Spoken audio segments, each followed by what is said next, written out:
नमस्कार। भाषा ज्ञान पर आधारित हमारे चैनल हिंदी जगत में आपका स्वागत है। हमारा आज का वीडियो सीबीएसई कक्षा 12वीं हिंदी कोर की पाठ्य पुस्तक आरोह भाग 2 के पद्यखंड में संकलित एवं आलोक धनवा जी द्वारा रचित कविता पतंग पर आधारित है। हमारे पिछले वीडियो में हम कवि परिचय, कविता की विस्तृत व्याख्या तथा काव्य सौंदर्य पर चर्चा कर चुके हैं। पाठ के गहन अध्ययन हेतु इसे देखना न भूलें। आज के इस वीडियो में हम कविता पर आधारित पाठ्य पुस्तक के प्रश्नों तथा अन्य महत्वपूर्ण प्रश्नों पर चर्चा करेंगे।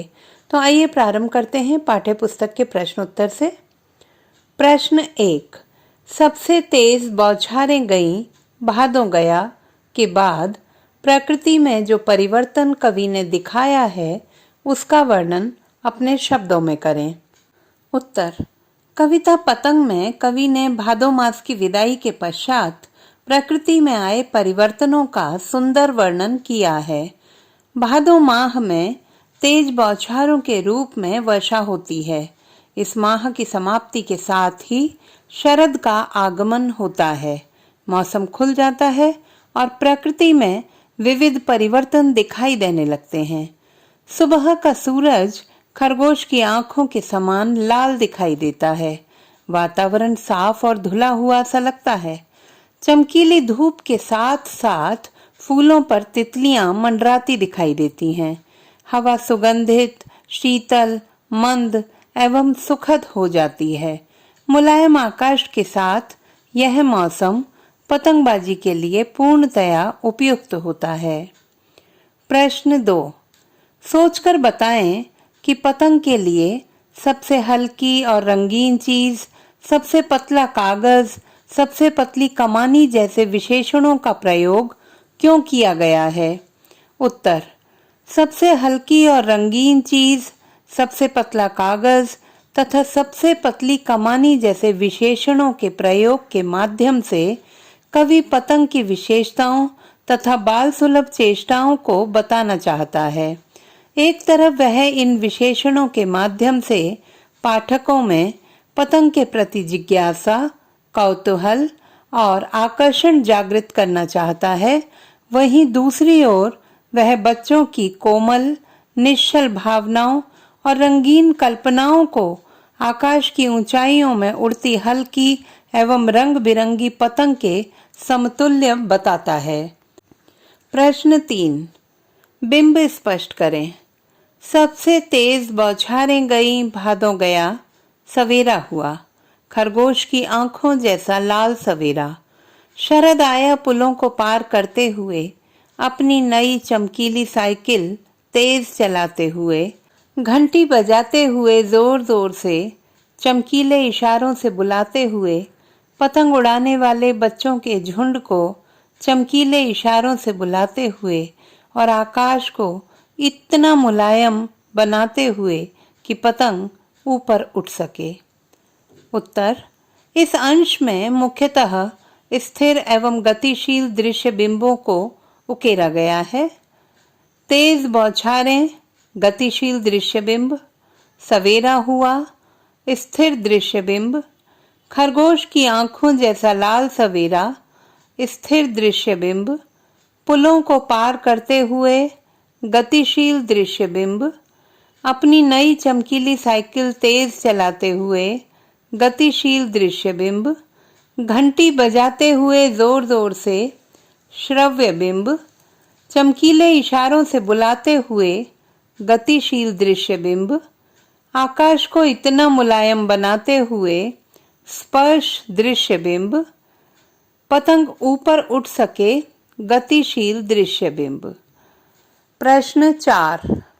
जन्म से ही वे अपने साथ लाते हैं कपास। कपास के बारे में सोचें कि कपास से बच्चों का क्या संबंध बन सकता है। उत्तर। कपास बहुत हल्की, मुलायम, गद्देदार और चोट सहने में समर्थ होती है। बच्चों में भी यही गुण पाए जाते हैं। वे हल्के फुल्के, कोमल और चोट सहने में समर्थ होते हैं।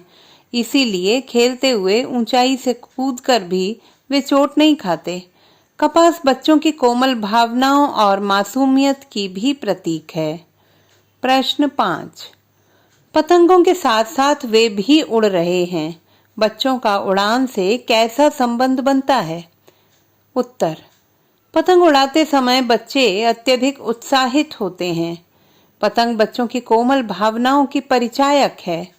जब पतंग उड़ती है तो बच्चों की कल्पनाएं भी उड़ान भरने लगती हैं। वह भी आसमान की ऊंचाइयों को छूना चाहता है। उस क्षण ऐसा प्रतीत होता है मानो पतंग की डोर को थामे हुए बच्चे पतंग के साथ साथ स्वयं भी आसमान की ऊंचाइयों को छू रहे हैं। प्रश्न 6। निम्नलिखित पंक्तियों को पढ़कर प्रश्नों का उत्तर दीजिए। क। छतों को भी नरम बनाते हुए, दिशाओं को मृदंग की तरह बजाते हुए। ख। अगर वह कभी गिरते हैं छतों के खतरनाक किनारों से और बच जाते हैं तब तो और भी निडर होकर सुनहले सूरज के सामने आते हैं। प्रश्न 1। दिशाओं को मृदंग की तरह बजाने का क्या तात्पर्य है? उत्तर। दिशाओं को मृदंग की तरह बजाने से तात्पर्य है कि बच्चे पतंग उड़ाते समय जब छतों पर दौड़ते हैं तो उनकी पदचापों से एक मधुर संगीत निकलता है। ऐसा प्रतीत होता है मानो मृदंग बज रही हो।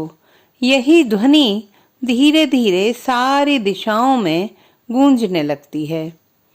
प्रश्न 2। जब पतंग सामने हो तो छतों पर दौड़ते हुए क्या आपको छत कठोर लगती है? उत्तर। जब पतंग सामने हो तो हमें अन्य बातें बिल्कुल प्रभावित नहीं करती। हमारी हंसी, खुशी, उदासी सब का संबंध पतंग के उड़ने के साथ ही हो जाता है।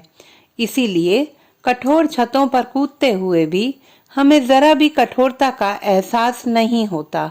हम तो स्वयं को पतंग के साथ साथ उड़ता हुआ अनुभव करते हैं। प्रश्न 3। खतरनाक परिस्थितियों का सामना करने के बाद आप दुनिया की चुनौतियों के सामने स्वयं को कैसा महसूस करते हैं? उत्तर। खतरनाक परिस्थितियों का सामना करने के बाद हम दुनिया की चुनौतियों के सामने स्वयं को अधिक सक्षम एवं निडर मानने लगते हैं। हमारा आत्मबल पहले की अपेक्षा कई गुना बढ़ जाता है। आइए अब देखते हैं कविता के आसपास के प्रश्न। प्रश्न 1। आसमान में रंग बिरंगी पतंगों को देखकर आपके मन में कैसे ख्याल आते हैं? लिखिए। उत्तर। आसमान में रंग बिरंगी पतंगों को देखकर मेरा मन आह्लाद से भर जाता है। मैं भी पतंगों के समान स्वच्छंद रूप से उड़ना चाहता हूँ। कोई भी रोक टोक या बाधा मुझे स्वीकार नहीं है। मेरे जीवन में भी पतंगों की तरह अनगिनत रंग होने चाहिए। मुझे यह विविध रंग खुशियों के प्रतीक महसूस होते हैं। मैं भी पतंग की तरह जीवन के विस्तृत आसमान में विचरण करते हुए सफलता की नई ऊंचाइयों को छूना चाहता हूँ। प्रश्न 2। रोमांचित शरीर का संगीत का जीवन की लय से क्या संबंध है?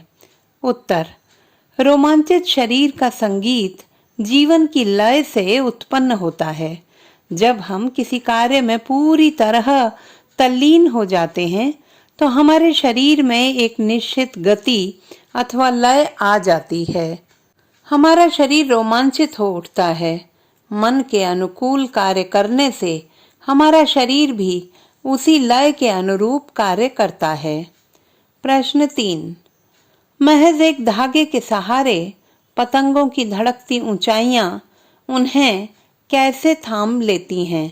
चर्चा करें। उत्तर। पतंग उड़ाते समय बच्चे पूरी तल्लीनता से पतंग उड़ाते हैं। हालांकि बच्चों का पूरा ध्यान पतंग की ऊंचाई पर होता है, परंतु उसका नियंत्रण उनके हाथ की डोर में ही होता है। पतंग उड़ाते समय वे स्वयं को भूल जाते हैं और पतंग की बढ़ती ऊंचाई के साथ साथ उनका बाल मन और अधिक ऊंचा उड़ने लगता है। ऐसा प्रतीत होता है मानो पतंग का धागा पतंग की ऊंचाई के साथ साथ बाल मन को भी नियंत्रित करने लगता है। देखते हैं कुछ अन्य परीक्षा उपयोगी महत्वपूर्ण प्रश्न। प्रश्न 1। किशोर और युवा वर्ग समाज के मार्गदर्शक हैं। पतंग कविता के आधार पर स्पष्ट कीजिए। उत्तर। कवि ने पतंग कविता में बच्चों के उल्लास और निर्भीकता को प्रकट किया है। यह सत्य है कि किशोर और युवा वर्ग उत्साह से परिपूर्ण होता है। वह निडर होकर खतरे उठाना जानता है, अपनी धुन में मस्त होकर कर्म करना जानता है, सफलता की ऊंचाइयों को छूना चाहता है। अपनी कल्पनाओं को साकार करने के लिए वह कठोर श्रम करने से भी नहीं चूकता। समाज के विकास के लिए उसकी यही इच्छा, यही व्यग्रता, यही एकाग्रता आवश्यक है। अतः किशोर और युवा वर्ग को समाज का मार्गदर्शक कहा गया है। प्रश्न 2। प्रस्तुत काव्यांश में कवि ने सबसे शब्द का प्रयोग कई बार किया है। क्या यह सार्थक है? उत्तर। कवि ने हल्की, रंगीन चीज, कागज, पतली कमानी के लिए सबसे शब्द का प्रयोग विशेषण के रूप में सार्थक ढंग से किया है। इसके माध्यम से कवि यह बताने की कोशिश करते हैं कि पतंग के निर्माण में प्रयुक्त होने वाली हर चीज हल्की होती है, तभी वह उड़ पाती है। इसके अतिरिक्त वह पतंग को विशिष्ट दर्जा भी देना चाहते हैं। प्रश्न 3। पतंग नामक कविता का प्रतिपाद्य अपने शब्दों में लिखिए। उत्तर। पतंग कविता में वर्षा ऋतु के बाद के सुहाने मौसम में पतंग उड़ाते बच्चों के उत्साह को दर्शाया गया है। कवि ने बाल सुलभ इच्छा और उमंगों का सुंदर वर्णन करते हुए पतंग को बच्चों के सपनों से जोड़ा है। शरद ऋतु में मौसम साफ हो जाता है, चमकीली धूप बच्चों को आकर्षित करती है और पतंग उड़ाने के लिए यह मौसम पूरी तरह उपयुक्त होता है। आसमान में उड़ती हुई पतंगों को उनका आकांक्षाओं से भरा बालमन छूना चाहता है। वह भय पर विजय पाकर गिर गिर कर भी संभलते हैं। उनकी कल्पनाएं पतंगों के माध्यम से आसमान के पार उतर जाना चाहती हैं। प्रकृति भी उनका सहयोग करती है और रंग बिरंगी तितलियां उनके सपनों की रंगीनी को बढ़ाती हैं। तो बच्चों, आशा करती हूँ कि हमारा आज का यह वीडियो आपके लिए बहुत अधिक सहायक सिद्ध होगा। बहुवैकल्पिक प्रश्नों पर आधारित हमारा आगामी वीडियो देखना ना भूलें। भाषा संबंधी किसी भी समस्या के समाधान हेतु बने रहिए सुनीता भटनागर हिंदी जगत के साथ। आपका दिन शुभ हो।